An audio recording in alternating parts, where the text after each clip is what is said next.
RTS, Noticias de la Mañana. Bueno, siempre bien informados y con temas de actualidad y que al público le interesa saber, especialmente temas de salud.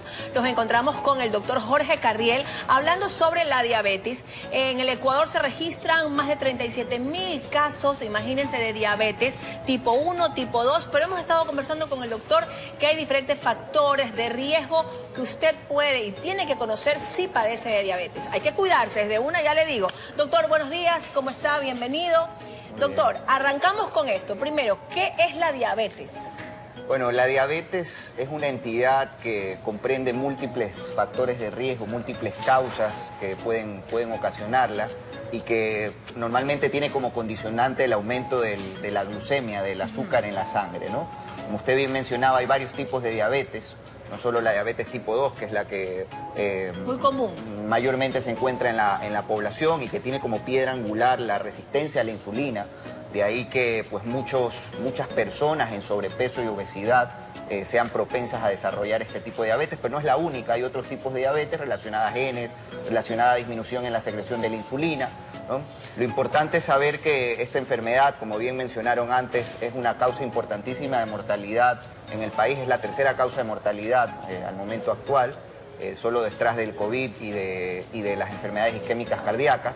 Y en la región de América Latina, el hecho de ser hispano, de tener raza hispana, sabemos que es un factor de riesgo que nos predispone a sufrir de diabetes, y en América Latina se sabe que el 15% de la población a día de hoy tiene esta enfermedad, ¿no? Buenos días a todos, buenos días. Nuevamente saludos, mi querido doctor.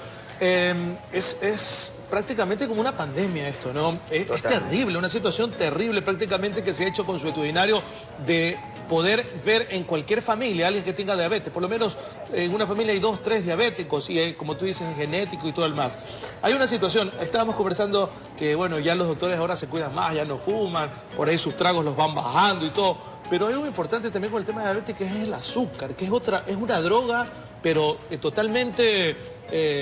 de las más dañinas, creo, y es más, no sé si sea igual que el alcohol o el tabaco, pero es totalmente adictiva. Y creo que es uno de los puntos preponderantes y primordiales para llegar a esto de la resistencia a la insulina y todo aquello, ¿no? Totalmente. Revisando algunas estadísticas para esta invitación y también para las clases que doy en la universidad, el 65% de los ecuatorianos tienen algún grado de sobrepeso o obesidad. Y si usted solo traspola los hábitos alimenticios de la población, los 3 tipos de alimentos que más consume nuestra población son colas, carbohidratos, colas o bebidas azucaradas, claro, son refrescos, panes, jugos, colas,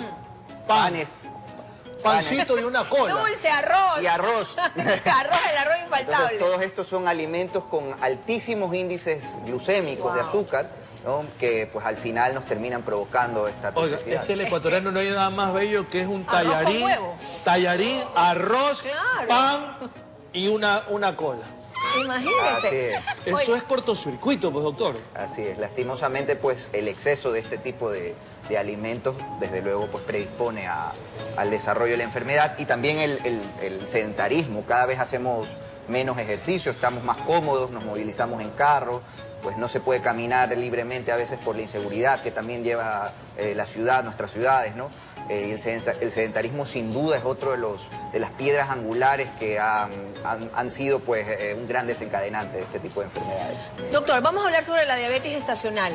Cuando una mujer está embarazada, ¿es propensa de que si tiene su diabetes gestacional porque tuvo sedentarismo, su alto grado de peso también contribuye, el bebé viene muy grande? ¿Es posible que esta mujer tenga diabetes cuando sea una edad adulta o se queda con la diabetes? Efectivamente, la diabetes gestacional... No diga eso, que yo tuve eso, doctor. Diabetes gestacional. Es un factor de riesgo, es como saber que tu padre se ha infartado a edades tempranas. Eso es un factor de riesgo para que luego tú puedas sufrir un infarto también a edades tempranas. Pero no necesariamente quiere decir que lo vas a...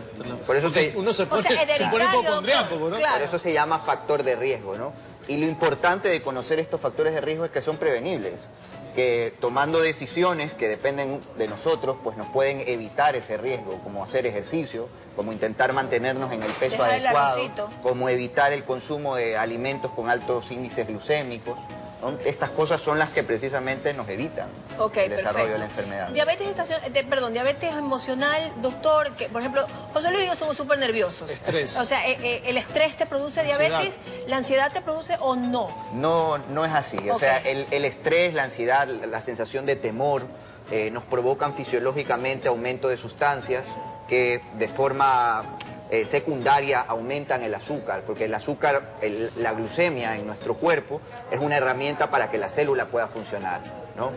Pero eso nos puede provocar subidas puntuales de esta glucemia, no nos puede mantener la glucemia de forma anormalmente elevada, continua, ¿no? Como sucede en la diabetes. Correcto. Bueno, nuestra compañera, la nena Gutiérrez, que viene acá desfilando como pasarela, tiene una pregunta también a propósito de esto de la diabetes. Mi querida nenita.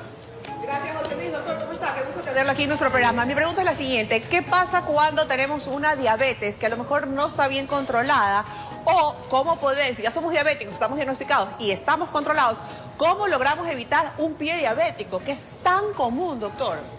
Nena, lastimosamente la diabetes, se sabe por estudios estadísticos, disminuye la expectativa de vida de casi 20 años de una persona respecto a una no diabética, disminuye evidentemente la calidad de vida y hoy por hoy es la segunda causa de discapacidad en la región de América Latina. Precisamente evitar todo esto, la disminución de la expectativa de vida, la disminución de la calidad de vida, la disminución de las complicaciones que originan discapacidad, como en el caso del pie diabético, están fundamentados en un adecuado tratamiento y en un adecuado seguimiento. Se sabe que la diabetes, al ser una enfermedad crónica, en ocasiones de difícil manejo porque son pacientes que tienen múltiples complicaciones o comorbilidades asociadas, el seguimiento es clave para esto, ¿no? De hecho, en las guías y en las recomendaciones internacionales, dependiendo del perfil de paciente, se establecen unos ciertos criterios en la evaluación física, como explorar bien los pies, explorar las lesiones o los tejidos entre los dedos. Y doctor, el otro tema es con la medicación correcta, con la medicina correcta, con el control correcto, pero si no me alimento correctamente o no tengo un estilo de vida sano, ¿puedo también ser propenso a terminar en un pie diabético? Así es, todas las guías en diabetes coinciden en una sola cosa. La piedra angular para el manejo adecuado de esta enfermedad está en la educación del paciente. Si el paciente conoce cuáles son las posibles complicaciones y sabe cómo debe tratarse y sabe que debe ir a seguimiento, las complicaciones van a disminuir, ¿no? O sea, ¿es reversible? No. 100% no, pero es una enfermedad crónica. Es controlable. Se la puede controlar. Y con control adecuado se puede evitar las complicaciones y esto se sabe. Oye, ¿no es más barato hacer políticas de enseñar, de culturizar a la gente que después de prevención, que gastar tanta plata después? Oiga, hay un montón de estudios en farmacoeconomía y en costes de salud pública donde se sabe que un paciente diabético solo en seguimientos y en tratamientos pues puede llegar a costar entre $3.000 y $5.000 al año. Imagínate, sin complicaciones. Cuando tienen complicaciones y estas requieren ingresos hospitalarios, un paciente diabético le puede llegar a costar al Estado entre $200 y $250.000. ¡Qué bárbaro! Entonces, desde luego, las políticas de salud pública son la clave para evitar el desarrollo de esto. ¿Sí? Doctor, tenemos acá también a Isaac. El tema es súper amplio. Yo creo que no solamente los adultos mayores deberían de preocuparse por el tema de la diabetes, sino también desde los niños. Y ese es un tema que también quiero tratar con usted, doctor. Cómo ayudar a nuestros hijos cuando padecen diabetes. ¿Y por qué los niños padecen diabetes? Pero antes, Isaac. Muy buenos días y muchísimas gracias. Te vas a asustar, Isaac. Sí. ¿Por qué? Doc. Como Doc, el de Volver al Futuro. Bueno, justamente lo dijo José Luis y es algo clarísimo. ¿Por qué no trabajar en la prevención ahora? Voy a ser un poco infidente y quisiera tener un poco más de conocimiento ante esta situación. Hace un par de meses yo me hice unos exámenes de sangre y me dijeron, señor, mucha atención porque aquí le sale que usted es resistente a la insulina. Correcto. Entonces, yo soy me encanta el chocolate, pero vengo comiendo desde los 13 años chocolate todos los días. Ahora, tenemos entendido que en Estados Unidos por comer comida chatarra, por comer dulces sin mesura, suceden este tipo de cosas. Ahora, ¿cómo se puede prevenir? Primera pregunta. Y la segunda, si ya uno está en el punto de resistencia a la insulina, ¿eso puede continuar? ¿Puede ser reversible? ¿O una vez que ya es diabético, ya no hay marcha atrás? Buenos días. Buenos días, Isaac. Muchas gracias por la pregunta. La resistencia a la insulina es reversible siempre y cuando se controlen los factores que pueden desencadenarla, ¿no? Como en el caso que usted acaba de mencionar, el consumo de chocolates que tienen muchísima azúcar. Pues si usted evita ese consumo de chocolate, se mantiene en un peso adecuado, hace ejercicio, pues todo esto va a mejorar la resistencia a la insulina. La insulinoresistencia se relaciona a un término que han acuñado algunos investigadores y algunas guías, que es el término de prediabetes, que a lo que se refiere es que ese es un grupo de pacientes que en los próximos 5 o 10 años van a desarrollar diabetes si no controlan precisamente esos factores que desencadenan la resistencia a la insulina. Ok, mi querido Doc, ¿y cómo controlar, cómo ver? Porque uno a veces es hipocondríaco, algunas veces, ¿no? Por el tema de la ansiedad, de todo lo que estamos viviendo en el mundo entero. Pero, por ejemplo, dice, ay, tengo 90, dice que tengo 90, que tengo 80, estoy en el límite. No, que estoy en 110, está bien, estoy dentro del rango, estoy dentro, un chocolate más y ya me convierto en diabético. ¿Cómo manejar ese sentido en números? Porque tienen, ¿cómo se llama? ¿Glucómetro se llama? Sí, El glucómetro. Entonces la gente dice, ay, no estoy en 80 y pico. Ah, no, estoy en 110, está bien, está chato. Me voy a ir a pegarme un trago la última vez y ya bajar el tema de los chocolates y de todo. ¿Cuáles los números? ¿Cuáles son los rangos que tengo que ver? Bueno, en términos generales, hay 4 pruebas que se utilizan para el diagnóstico de diabetes, 3 sobre todo, que son la glucosa en ayunas, ¿no? Usted, después de un ayuno de por lo menos 8 horas, si tiene glucosas por arriba de 126 miligramos decilitro, pues es probable que sea diabético. Ese es uno de los criterios. Otro de los criterios es que usted, después de 2 horas de una sobrecarga oral de glucosa con una solución de 75 gramos, tenga glucosas por arriba de 200 miligramos decilitro. Y otro de los criterios es que tenga una glucosa al azar de más de 200 miligramos decilitro en el contexto de síntomas de diabetes, ¿no? Los síntomas clásicos de diabetes, que son aumento de la ingesta de líquidos, de la ingesta de alimentos y aumento de las micciones, ¿no? ¿Cuánto más o menos el aumento de la micción? La persona que se levanta 3, 4 veces al... Orinar continuamente por el aumento de la ingesta de líquidos, ¿no? Esto lastimosamente se ve, estos síntomas de diabetes se ven en pacientes que están muy mal controlados y que tienen unas diabetes muy mal evolucionadas, ¿no? Muy evolucionadas.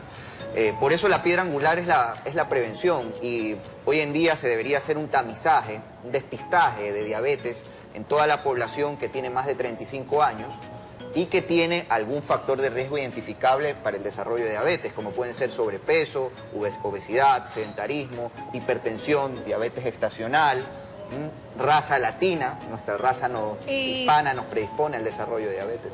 Doctor, hemos hablado mucho del azúcar. Ya, pero las grasas, porque hemos hablado del azúcar, el carbohidrato, pero ¿las grasas también tienen una influencia en la diabetes? Sí, indudablemente, sí, porque aumentan la resistencia a la insulina al hacernos ganar peso, ¿no? El aumento de peso por el exceso de consumo calórico, y las grasas tienen un alto porcentaje Entonces, de calorías. quienes hacen esas dietas y esas alimentación de, por ejemplo, solamente grasa, o solamente grasa y nada, sí, paleolítica creo que se llama. ¿Eso a futuro me podría estar dando un riesgo?